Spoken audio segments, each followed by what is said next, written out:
우리 이 시간에 하나님의 말씀 같이 나누도록 하겠습니다. 하나님의 말씀은 에베소서 4장 7절에서 16절까지입니다. 제가 먼저 읽겠습니다. 우리 각 사람에게 그리스도의 선물의 분량대로 은혜를 주셨나니 그가 위로 올라가실 때에 사로잡았던 자들을 사로잡으시고 사람에게 생명을 주셨다 하였도다.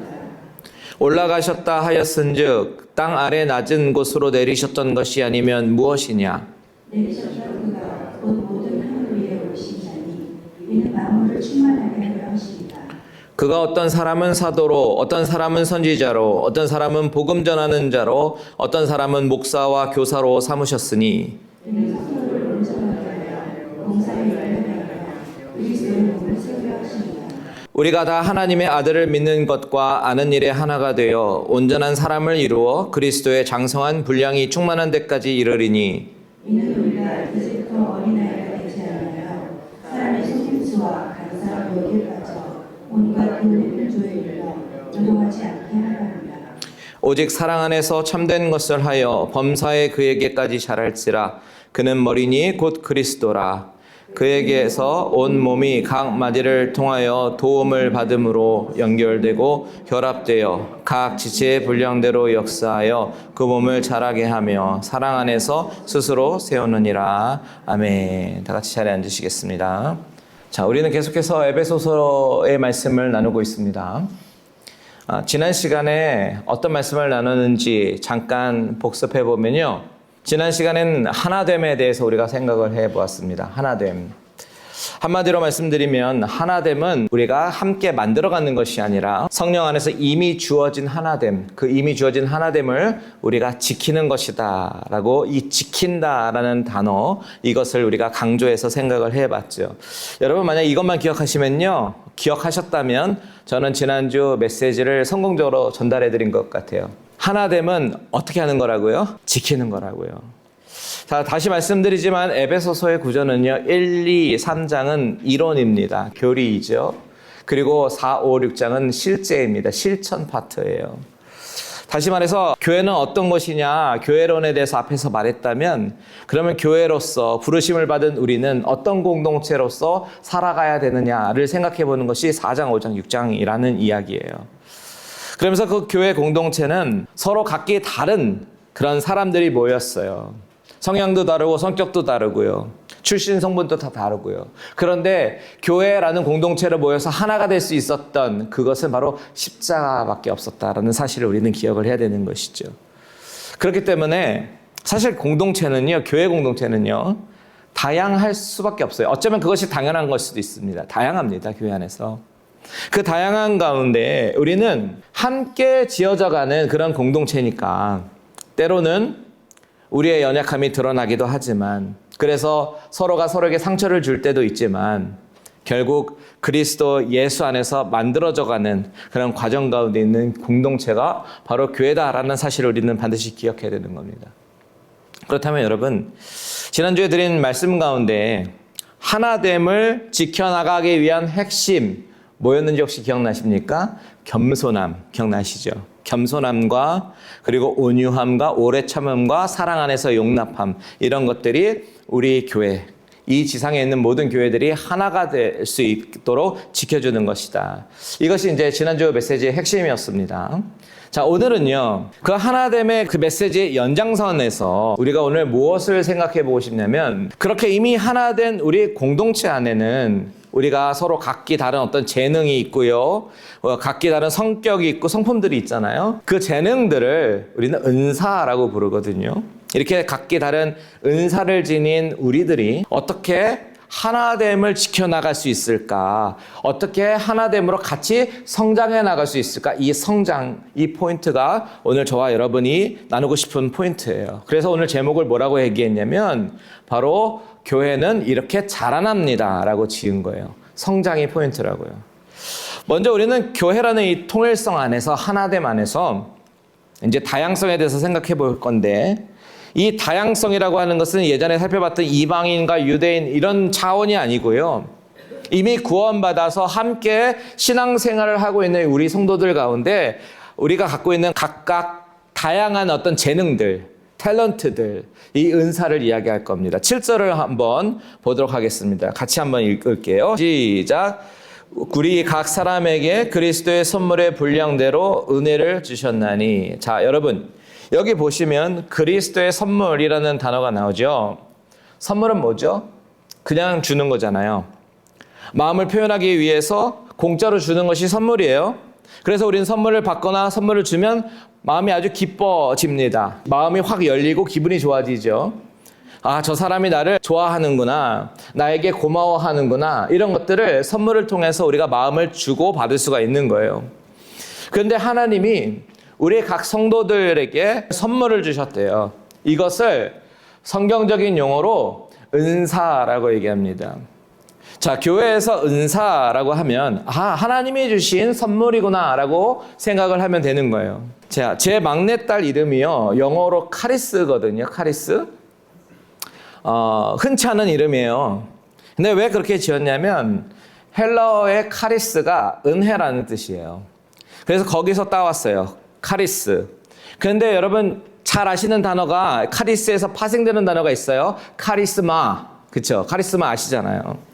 카리스마는 뭐냐면 우리가 저 사람 카리스마 있네, 저 사람 날카롭네, 강한 이미지로 카리스마를 사용합니다. 이 카리스마가 오늘 본문에 나오는 은사라는 단어의 헬라어예요. 은사가 카리스마라고요. 그러니까 하나님이 우리 각 사람에게 주신 카리스, 은혜, 선물, 이것이 바로 카리스마입니다. 그래서 우리가 하나님의 은사, 카리스마를 두 가지 컨셉으로 생각을 해볼 수가 있는데, 첫 번째 카리스마, 은사는 뭐냐면 구원과 영생이 카리스마, 은사입니다.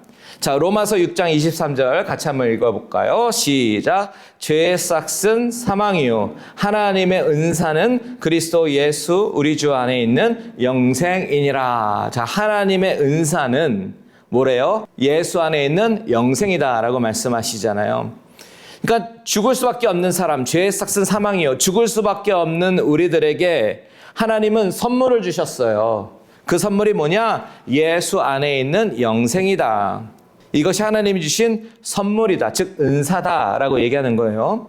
자, 두 번째 은사는 뭐냐면 각 사람에게 주신 재능입니다. 탤런트라고도 얘기하고 기프트라고도 이야기를 하죠. 로마서 12장 6절에서 8절 한번 보십시오. 제가 읽을게요. 우리에게 주신 은혜대로 받은 은사가 각각 다르니 혹 예언이면 믿음의 분수대로, 혹 섬기는 일이면 섬기는 일로, 혹 가르치는 자면 가르치는 일로, 혹 위로하는 자면 위로하는 일로, 구제하는 자는 성실함으로, 다스리는 자는 부지런함으로, 긍휼을 베푸는 자는 즐거움으로 할 것이니라. 자, 우리에게 주신 은사가 다 다르대요. 이것은 구원이 다르다라는 이야기가 아니겠죠? 그 뒤에 보면 예로 예언하는 은사, 섬기는 은사, 가르치는 은사, 위로하는 은사, 구제하는 은사, 그리고 긍휼을 베푸는 은사, 이런 것들을 이야기하잖아요. 우리의 각기 사람들의 은사가 다 다르다라는 이야기를 하고 있는 거예요. 어떤 사람은 다른 사람을 잘 섬깁니다. 그리고 기뻐합니다. 어떤 사람은 잘 가르치는 그런 재능이 있어요.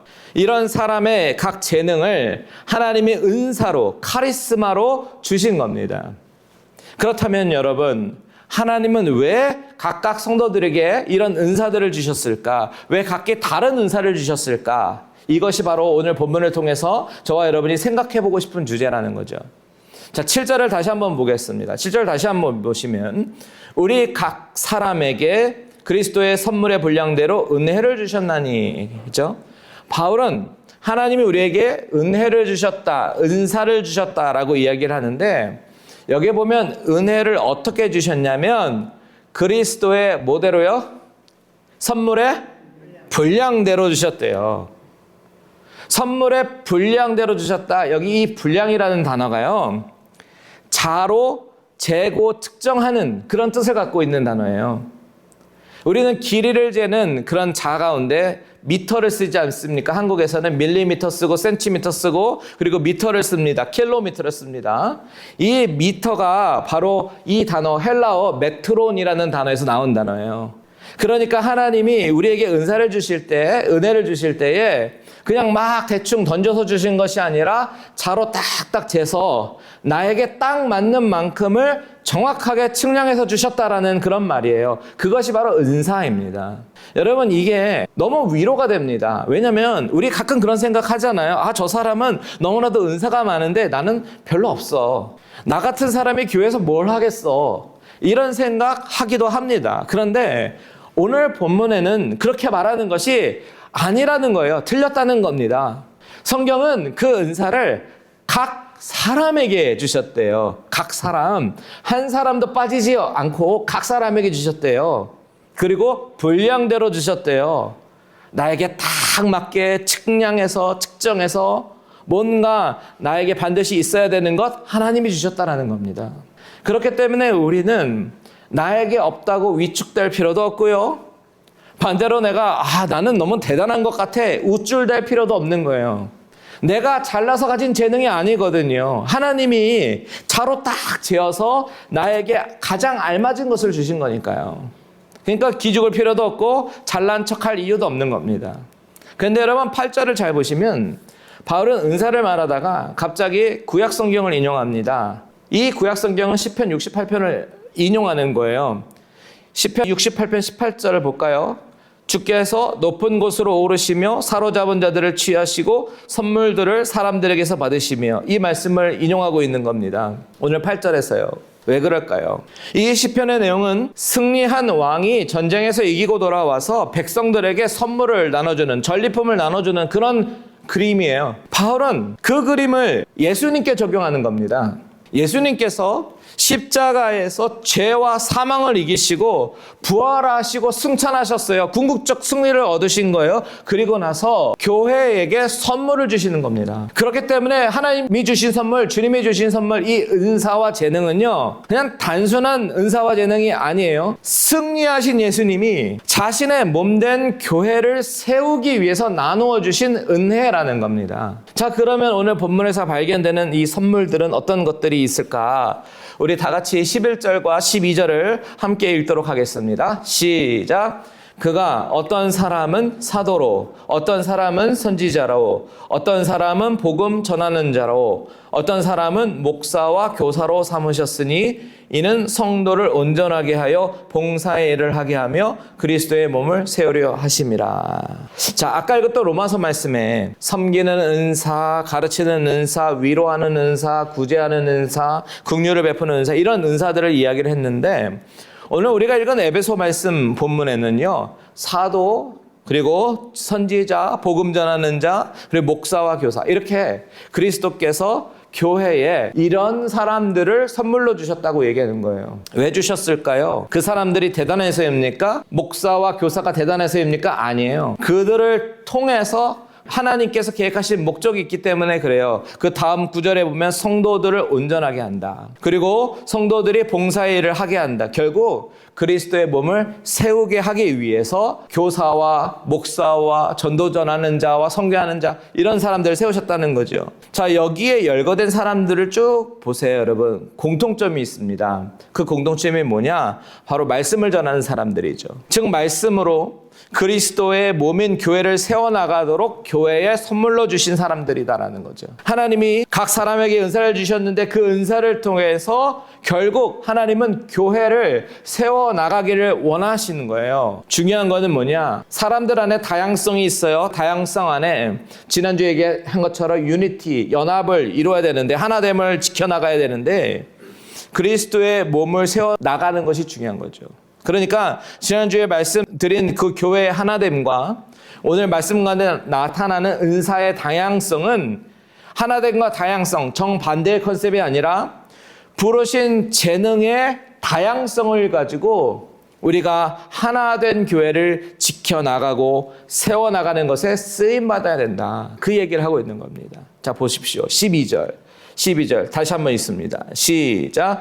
이는 성도를 온전하게 하여 봉사의 일을 하게 하며 그리스도의 몸을 세우려 하심이라. 자, 그리스도의 몸이라고 얘기해요. 여러분, 그리스도의 몸 뭐예요? 무엇입니까? 교회예요. 그리스도의 몸이 교회입니다. 우리가 그리스도의 몸된 교회, 이런 말씀, 이런 단어 많이 쓰시잖아요. 근데 왜 이 말을 쓰냐면 에베소서 가장 맨 앞에 1장을 가서 보면요. 22절에 이런 말씀이 있어요. 또 만물을 그의 발 아래 복종하게 하시고 그를 만물 위에 교회의 머리로 삼으셨다. 누구를요? 예수님을. 교회는 그의 몸이다. 교회가 예수님의 몸이다라고 이야기하고 있는 거죠. 바울이 서두에서부터 얘기한 거예요. 예수님이 교회의 머리시라고. 그리고 교회는 그의 몸된 공동체라고 이야기를 했습니다. 그렇기 때문에 오늘 본문 12절에서 은사를 주시는 이유를 뭐라고 이해해야 되냐면 그리스도의 몸인 교회 공동체를 세우기 위해서 은사를 주신 것다라는 이야기예요. 그렇다면 우리는 이 은사를 어떻게 사용할 수 있나? 먼저 바울은 우리가 그리스도의 몸된 교회로서 각양 은사를 사용하기에 앞서서 중요한 순서가 있다라는 것을 12절을 통해서 이야기합니다. 12절 초반부를 한번 주목해 보세요.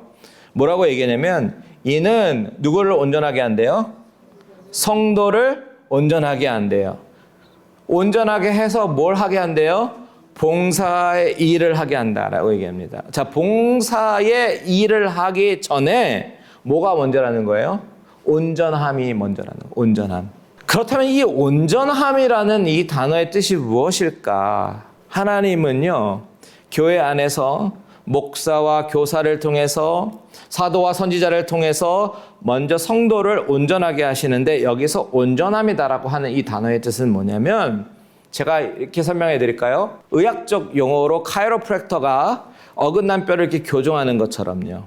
어긋난 것을 다시 제자리를 맞추는 그런 의학 용어로 온전함이라는 헬라어 단어가 사용돼요. 또 있어요. 다른 이미지도 있는데 어부가 찢어진 그물을 그 구멍을 메꾸기 위해서 기우는 그런 이미지도 있어요. 그러니까 찢어진 그물은 못 쓰잖아요.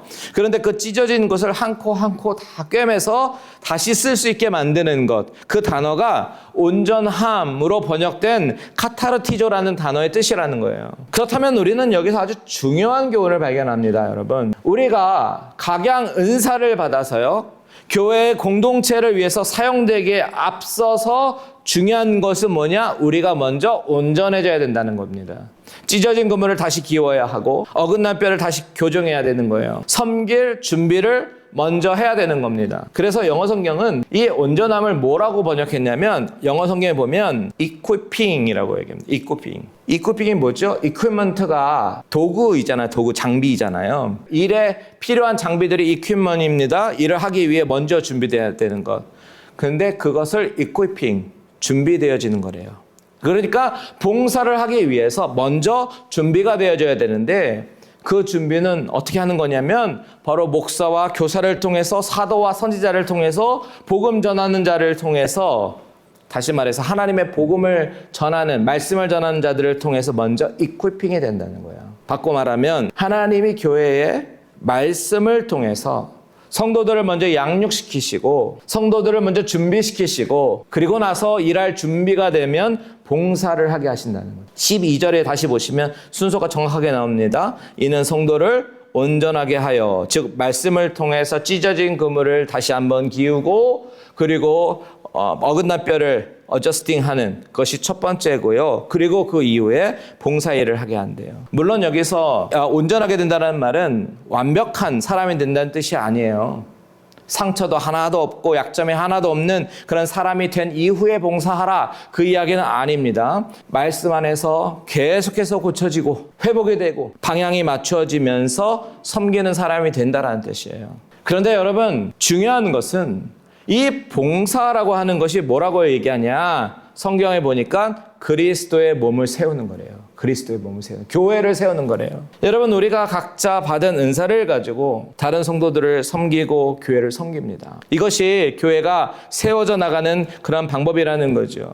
보세요. 지금 이 순간에도요, 어떤 분은 미디어로 예배를 섬기고 있어요. 그래서 우리가 편하게 성경을 일일이 다 찾아보지 않아도 스크린에 성경 구절을 보면서 빠르게 이해할 수 있도록 돕기도 하고, 어떤 분은 드럼을 통해서 우리가 찬양할 때 더 힘있게 찬양할 수 있도록 돕고, 어떤 분은 음향을 통해서 편안하게 우리가 들을 수 있도록 돕지 않습니까? 이 순간에도 봉사를 하고 있어요. 뿐만 아닙니다. 어떤 분들은 성도의 교제 시간을 준비하면서 음식으로 섬기기도 하기도 하고 의자 및 테이블 셋업을 하기도 하고 성도들이 잘 들어오시게끔 주차장에서 안내하시는 분도 계시죠. 교육부에서 아이들 가르치는 교사도 있습니다.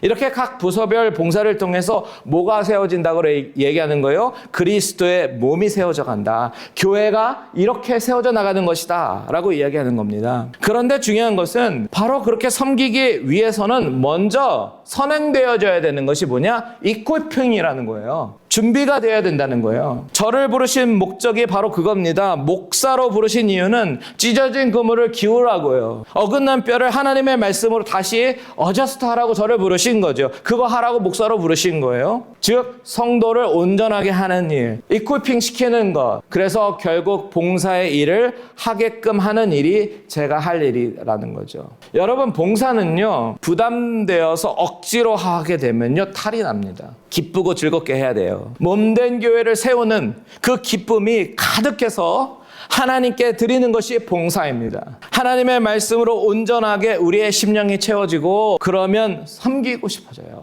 가만히 있어도 섬기고 싶어집니다. 교회를 위해서 하고 싶습니다. 하나님의 나라를 위해서 헌신하고 싶어지는 거예요. 제가 요즘에 너무나도 행복한 것이요. 목회하면서 며칠 전에 어떤 성도가 그러셨어요. 자기는 쓰레기 같은 거 버리는 거 잘하니까 그거 시켜달라고. 어떤 분은 그러십니다. 본인은 음식 만들어서 다른 분들이 맛있게 드셔주시면 너무 행복하다고. 어떤 분은요 자신이 가장 잘할 수 있는 분야가 소셜미디어로 교회를 홍보하는 일을 하겠다고. 지난주에는요 어떤 일이 있었냐면 우리가 오늘 새가족 환영회를 하잖아요. 회의를 하는데 한 분이 손을 번쩍 들더니 제가 설거지 할게요. 저 잘해요. 그렇게 얘기하는 거예요. 여러분 이렇게 하나님의 몸된 교회는요 말씀으로 이큐핑이 되어가지고 먼저 준비가 되면 제가 할게요. 은혜가 넘치면요 제가 할게요. 손을 먼저 들게 됩니다. 예배 반주로 섬기시고 교회 안내로 섬기시고 이 모든 섬김들이 하나님이 기뻐하시는 일이고 섬기시는 분에게도 기쁨이 넘치는 일이다라는 사실이에요. 교회는 바로 그런 원리로 돌아가는 것이 바로 교회라는 겁니다. 저는 이렇게요 여러분들이 기쁨으로 감당하는 그런 여러분들을 바라볼 때에 때로는 너무 뭉클해서 눈물이 나오기도 합니다. 만약 여러분 섬기는 것에 기쁨이 사라지고 지쳐가고 있고 번아웃이 된다면요 그것은 어떤 신호로 받아들여야 되냐면 아, 내 마음속에 말씀이 고갈되어져 가고 있구나 라는 신호로 받아들일 수가 있는 거예요.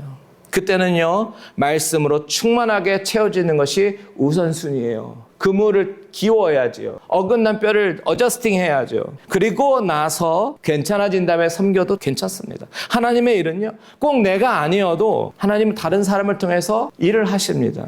그리고 축복해 주세요. 그렇다면 여기서 우리의 질문이 생겨요. 왜 하나님은 교회를 왜 이렇게 서로 섬기는 곳으로 만드셨을까? 왜 봉사라는 방법을 통해서 주님의 몸을 세워 나가려고 하실까? 이런 질문이 우리 안에 들어옵니다. 그렇죠? 왜 그럴까요? 그 대답은 바로 교회가 바로 살아있는 유기적인 공동체이기 때문에 그래요. 살아있는 유기적인 공동체. 자, 유기적인 공동체라는 말이 무슨 뜻이에요? 영어로 설명드리면 organic community예요. organic community. organ이 뭐예요? 우리의 내장들이잖아요. 몸에 붙어있는 장기들이잖아요. 우리 몸에 있는 그 장기들의 그 세포 하나하나처럼 세포 하나하나 소화기관, 심혈관기관 이런 것들이요 서로 유기적으로 연결이 되어서 상호작용을 통해서 우리가 생명을 이루어가는 그런 것처럼 우리 교회는 그런 유기적인 공동체라는 거예요. 소화기관이 음식을 잘 소화해줘야 그 속에서 영양분을 혈관으로 통해서 그 영양분을 전달합니다. 세포에게. 그래서 그 세포는 영양분을 받아가지고 우리에게 에너지를 허락합니다.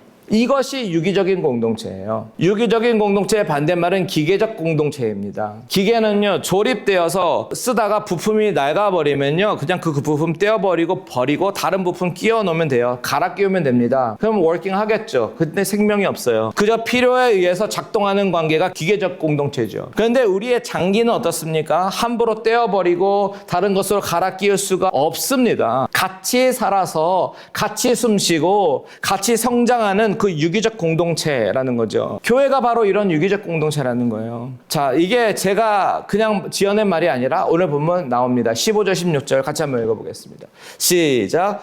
오직 사랑 안에서 참된 것을 하여 범사에 그에게까지 자랄지라. 그는 머리니 곧 그리스도라. 그에게서 온 몸이 각 마디를 통하여 도움을 받음으로 연결되고 결합되어 각 지체의 분량대로 역사하여 그 몸을 자라게 하며 사랑 안에서 스스로 세우느니라. 자, 바울은 교회를 몸에 비유하잖아요. 그리스도는 몸, 예수는 머리.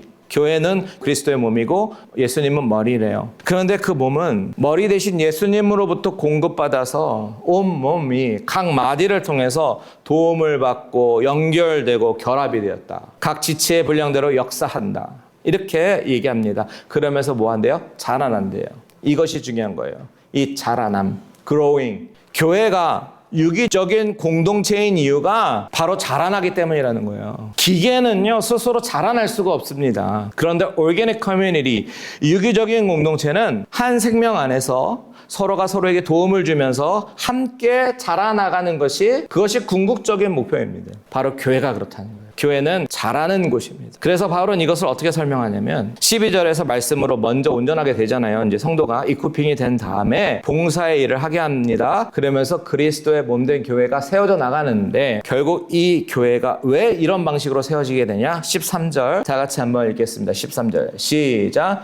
우리가 다 하나님의 아들을 믿는 것과 아는 일에 하나가 되어 온전한 사람을 이루어 그리스도의 장성한 분량이 충만한 데까지 이르리니. 자, 중요한 구절이 등장해요. 첫 번째는 온전한 사람을 이루는 것. 두 번째는 장성한 분량이 충만한 데까지 이르는 것. 쉽게 말하면 한마디로 교회는 자라는 공동체다. 그거죠. 여기서 말하는 성장이라고 하는 것은 우리가 일반적으로 생각하는 숫자적으로 점점 더 많아지는 그런 교회를 의미하는 것이 아닙니다. 그런 것이 아니라 하나님의 아들을 믿는 것, 즉 예수 믿는 것과 예수 아는 일에 하나가 되는 거래요. 예수 믿으면, 예수 잘 믿으면, 예수 그리스도가 누구인지 정확하게 잘 알게 되면 우리는 영적으로 자라나게 된다는 거예요. 14절에 보면 이제 어린아이에서 벗어나야 된다. 15절에 보면 사랑 안에서 참된 것을 하여 범사에 그에게까지 자랄지라 라고 이야기합니다. 이렇게 우리는 자라나는 공동체. 이 영적인 성장이 성도가 서로를 돕고 섬기고 다른 사람을 세우며 같이 자라나는 이 영적 유기적 공동체라는 거죠. 16절을 다시 한번 읽어볼까요? 보면 이렇게 얘기하죠. 그에게서 온몸이 각 마디를 통하여 도움을 받음으로 연결되고 예수로 인해서 연결이 된다. 그렇죠? 그리고 결합되어 각 지체의 분량대로 역사하여. 그러니까 각 지체의 분량 뭐예요? 은사와 재능을 통해서 하나님은 일하신다라는 이야기죠. 그래서 그 몸을 자라게 하며 사랑 안에서 스스로 세운다. 너무나도 놀라운 교회의 신비가 바로 이 말씀 가운데 있는 거예요. 여러분, 교회는요, 서로 연결되어 서로 함께 자라나는 공동체다라는 사실을 꼭 기억하시길 바랍니다. 여러분, 우리는 혼자서 영적 성장을 이루기가 너무나도 어려운 존재들이에요. 우리를 교회로 부르시고 영적 유기체로 부르신 이유는 서로가 서로를 통해서 영적 성장을 이루어가게 하시기 위해서 우리로 교회로 부르신 겁니다. 인터넷 예배로 충분하다고요? 그거는요, 말씀을 들을 수 있을지 모르겠지만 교회를 함께 이루어갈 수는 없어요. 살아있는 장기처럼 우리는 각자의 은사대로, 각자의 부르심대로 예수님의 몸된 공동체를 세워져 가는 사람들입니다. 물론 때로는 지칠 수가 있어요. 그러면 회복해야죠. 약을 먹고 회복하는 것처럼요, 우리의 약은 신약과 구약입니다. 영적 항생제를 먹고 회복해야 돼요. 그런데 회복을 하게 되면요, 결국 하나님이 원하시는 건 뭐예요?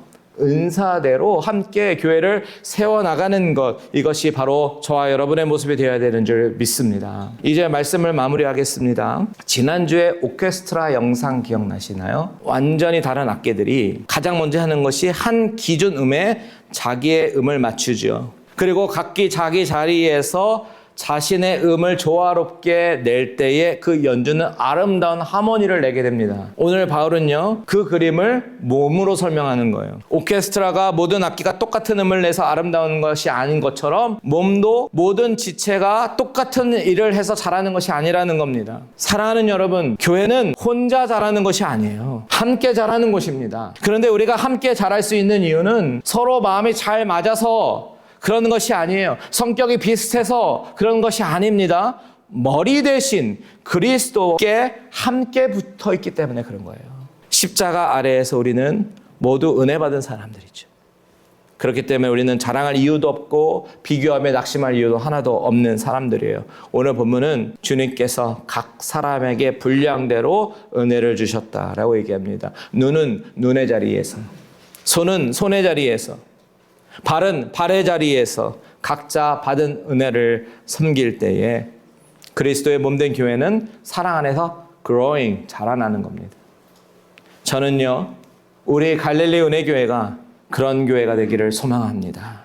한 사람도 빠짐없이 주님의 은혜 안에서 회복이 되고 각기 받은 은사로 서로를 세우고 머리 대신 예수 그리스도 교회까지 함께 자라나는 그런 저와 여러분들 되시기를 주님의 이름으로 축원드립니다. 다 같이 기도하겠습니다.